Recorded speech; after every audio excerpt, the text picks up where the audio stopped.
Hello everyone, welcome to back my YouTube channel. आज हम करेंगे एनसीईआरटी साइंस 2024 का पेपर सॉल्व। पहला क्वेश्चन है हमारा, किसी गोल दर्पण या पतले गोलाकार लेंस दोनों की फोकस दूरी 15 सेंटीमीटर है, तो दर्पण और लेंस क्या होंगे? दोनों अवतल होंगे। अगला क्वेश्चन दूसरा, निम्नलिखित में कौन सा पद विद्युत शक्ति को निरूपित करता है? तो IR2 जो शक्ति है हमारी, वो VI भी हो सकती है, I2R भी हो सकती है, V2/R भी हो सकती है, परंतु IR2 नहीं हो सकती। इसका उत्तर है IR2। तीसरा क्वेश्चन है हमारा, विद्युत धारा का SI मात्रक एम्पियर। चौथा क्वेश्चन है, सूर्योदय के समय और लालिमा क्यों दिखाई देती है?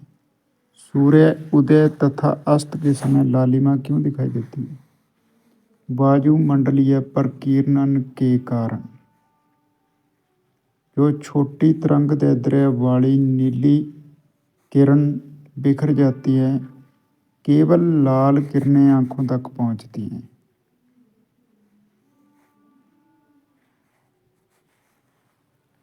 पांचवा, वर्षा ऋतु में इंद्रधनुष तभी दिखाई देता है जब पर्यवेक्षक की पीठ सूर्य की ओर हो। कारण जल बूंदों में आंतरिक परावर्तन व प्रकीर्णन।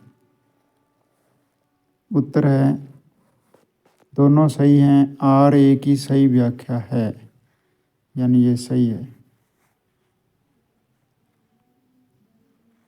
छठा क्वेश्चन है, प्रकाश का प्रकीर्णन क्या है, वायुमंडलीय अपवर्तन क्या है? उत्तर, प्रकीर्णन क्या है? सूक्ष्म कणों द्वारा प्रकाश का विभिन्न दिशाओं में फैलना प्रकीर्णन है। और वायुमंडलीय अपवर्तन विभिन्न गंतव्य की परतों से गुजरते समय प्रकाश का थोड़ा अपने पथ से मुड़ जाना वायुमंडलीय अपवर्तन है।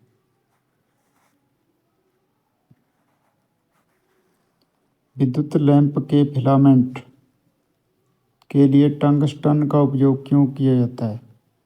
तो इसका उच्च गलनांक होता है, अधिक प्रतिरोध होता है, पतले तार बनाए जा सकते हैं, उच्च ताप पर पिघलता नहीं है, ना ही ऑक्सीकृत होता है। प्रतिरोध क्या है, सही मात्रक बताएं। किन कारकों के ऊपर निर्भर करता है? धारा प्रवाह का विरोध ही प्रतिरोध होता है। SI मात्रक इसका ओम है और इसका निशान जो है वो इस प्रकार का है। निर्भरता किन किन कारकों पर निर्भर करता है?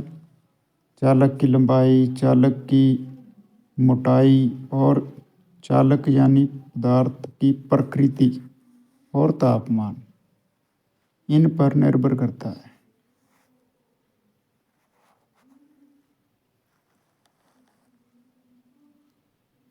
धारा वहन करने वाले चालक पर बल अधिकतम कब होता है?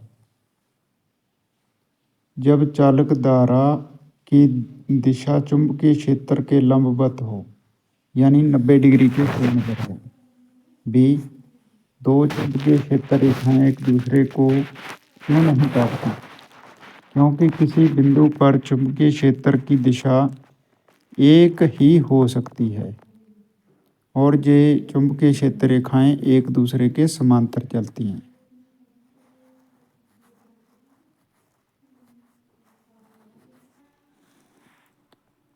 क्वेश्चन 10वां, प्रकाश का अपवर्तन क्या है, इसके नियम भी बताओ। एक माध्यम से दूसरे माध्यम में जाने पर प्रकाश का थोड़ा मुड़ जाना अपवर्तन है। नियम, आपतित किरण अपवर्तित किरण व अभिलंब एक ही तल में होते हैं। साइन आई बटे साइन आर यानी स्नेल का नियम। बी क्वेश्चन में वाहनों में रियर व्यू मिरर यानी पश्च दृश्य दर्पण, साइड में जो दर्पण लगा होता है, उसके रूप में कौन सा दर्पण प्रयोग होता है? तो उत्तल दर्पण, क्योंकि यह अधिक क्षेत्र का सीधा छोटा प्रतिबिंब बनाता है, इसलिए उत्तल दर्पण का प्रयोग होता है।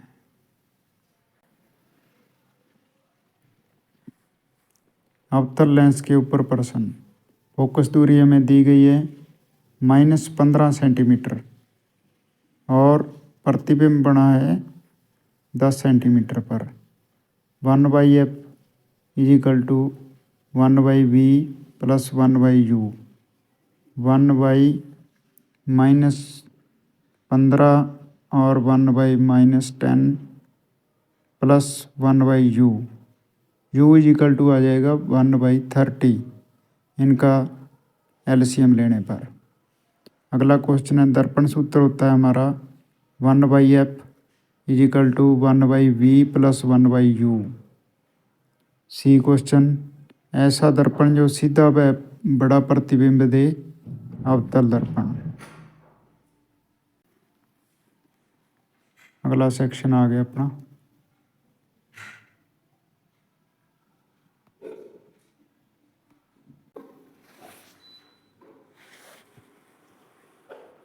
ग्यारहवां।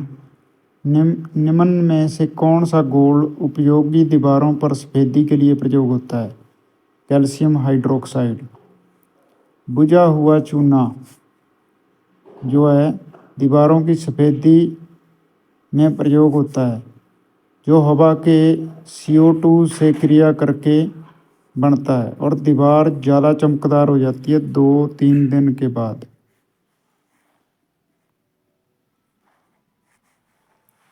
ब्लीचिंग पाउडर जो है ये विरंजक चूर्ण का सामान्य नाम है। 13वें क्वेश्चन में, पारा एक धातु है जो कमरे के तापमान पर द्रव अवस्था में पाई जाती है।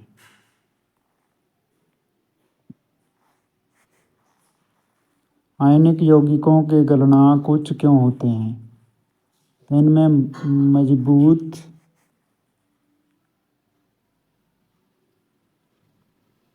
विद्युत आकर्षण बल होता है।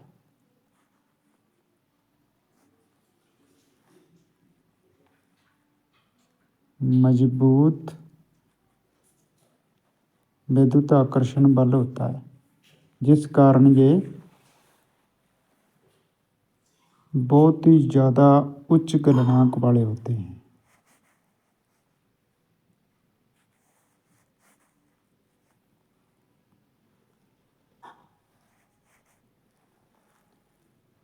अभिकथन और कथन का। सिल्वर क्लोराइड सूर्य के प्रकाश में धूसर क्यों हो जाता है? सूर्य के प्रकाश में सिल्वर क्लोराइड का अपघटन होकर चांदी और क्लोरीन गैस बनती है। यानी आर तो सत्य है, आर तथा ए की सही व्याख्या है, ये दोनों सही हैं।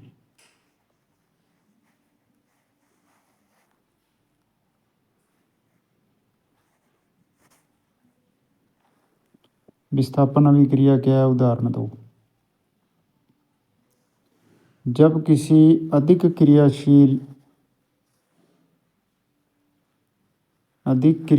धातु का कम क्रियाशील धातु को हटा देने से जो ज़्यादा क्रियाशील पदार्थ कम क्रियाशील धातु को हटा देता है, उसे विस्थापन अभिक्रिया कहते हैं। कॉपर सल्फेट प्लस आयरन जो है ज़्यादा क्रियाशील होने के कारण कॉपर को विस्थापित कर देता है और आयरन सल्फेट और कॉपर बाहर निकाल देता है।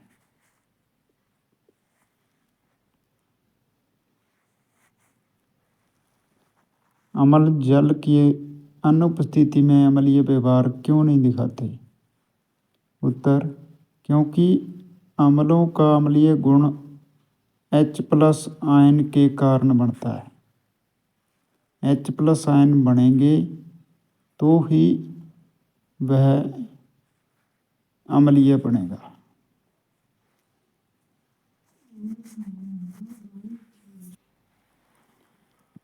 18वां, 2 विलयन A और B का pH मान 6 और 8 है। तो जो 6 वाला है वो तो अम्लीय है, 8 वाला जो है वो क्षारीय है।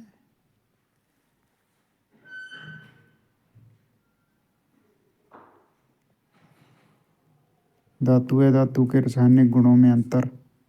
धातुएं इलेक्ट्रॉन खोती हैं, अधातुएं इलेक्ट्रॉन ग्रहण करती हैं। क्षारीय ऑक्साइड बनाती हैं धातुएं, अधातुएं अम्लीय ऑक्साइड बनाती हैं। धातुएं अम्लों से क्रिया करके H2 गैस बनाती हैं, अधातुएं H2 नहीं बनाती।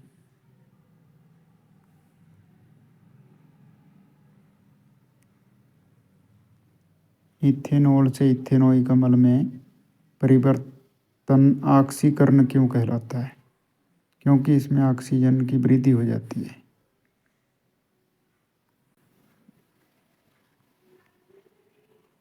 समजातीय श्रेणी क्या है? उदाहरण दें। ऐसे कार्बन यौगिक जिनका सामान्य सूत्र तो समान होता है, परंतु इनके सदस्य जैसे CH2 है, CH जैसे methane, ethane, propane, butane, pentane, hexane, ये सारे क्या हैं? एक समजातीय श्रेणी के सदस्य हैं।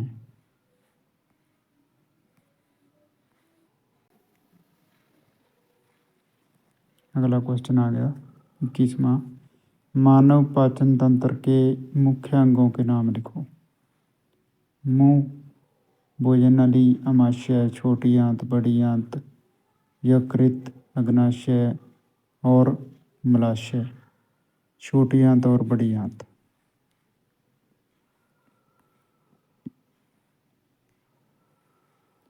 लार का आकार है, भोजन को नरम मुलायम बनाती है, चिकना बनाती है। इसमें टाइलिन एंजाइम होता है जो स्टार्च को पचाने का काम करता है।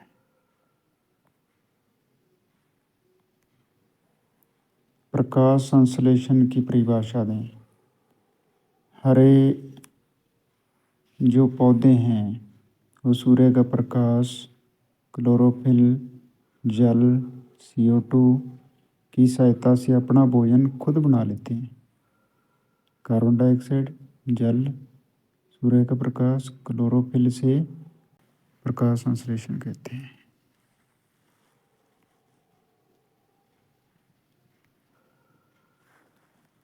दहन और श्वसन। श्वसन और दहन में अंतर। श्वसन में कोशिकाओं में यह धीरे धीरे होता है। दहन तेज होता है, ऊर्जा धीरे धीरे निकलती है और कम निकलती है। दहन में ऊर्जा अचानक और ज़्यादा निकलती है। श्वसन में ज्वाला नहीं बनती, दहन में ज्वाला बनती है।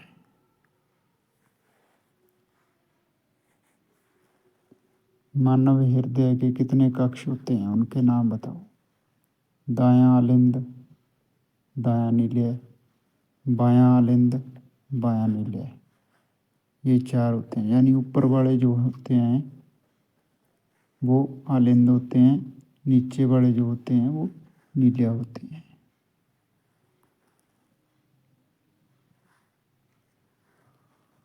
धमनियाँ और शिरा में अंतर। धमनी हृदय से रक्त ले जाती हैं, शुद्ध रक्त। शिरा हृदय की ओर रक्त लेकर आती हैं। धमनियों में रक्त दाब ज़्यादा होता है, शिरा में रक्त दाब कम होता है।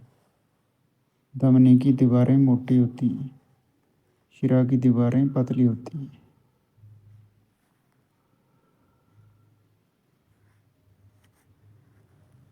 तंत्रिका तंत्र के मुख्य भाग लिखिए। मस्तिष्क, मेरुरज्जु और तंत्रिकाएं।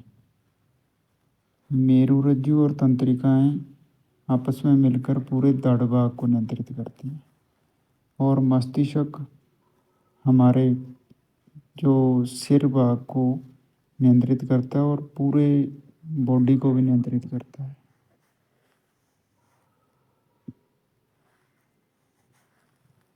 प्रतिवर्ती क्रिया, किसी उत्तेजना के प्रति तुरंत और सविता यानी खुद ब खुद होने वाली प्रतिक्रिया को प्रतिवर्ती क्रिया कहते हैं। उदाहरण, गर्म वस्तु छूने पर एकदम से हाथ खींचा जाना।